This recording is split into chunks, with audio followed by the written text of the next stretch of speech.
So how does mediation fit in with ADR? All right. Well, let me start by telling you a story about coffee. So I like to drink coffee quite a lot. When I grew up in Brisbane, Australia, which was a number of decades ago, there was actually no seriously good coffee at all. In fact, the only thing that was available was instant coffee. Nothing else. So my idea of coffee was putting a teaspoon of grains into a cup and adding boiling water and a bit of milk. Now, in 1986, World Expo came to Brisbane.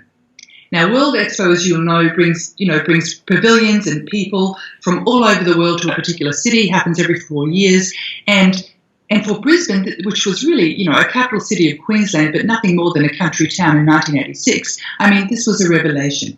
So there were pavilions from all over the world, and the most popular pavilion was the Italian pavilion. Why?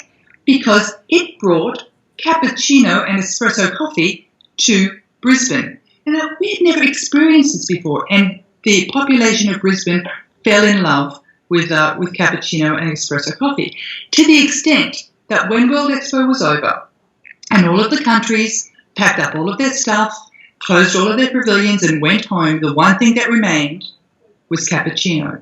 And this love affair began with cappuccino. So you would go into any coffee shop, anywhere, and the only thing that you could get was cappuccino.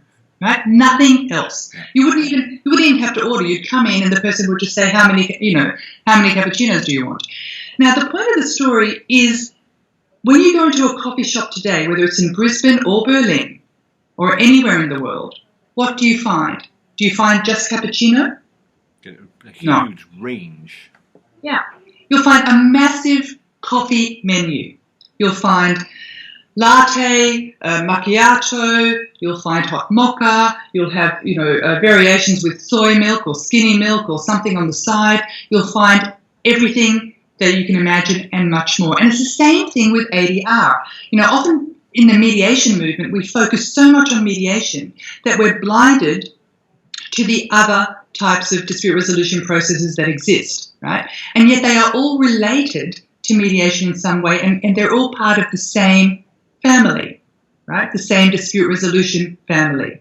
So in many ways, I see mediation as the poster child, or the poster process, if you like, particularly for consensual forms of dispute resolution. And I think it's really important for mediators and other types of dispute resolution practitioners to be aware of the entire spectrum, right, and how mediation can work together with other processes as well.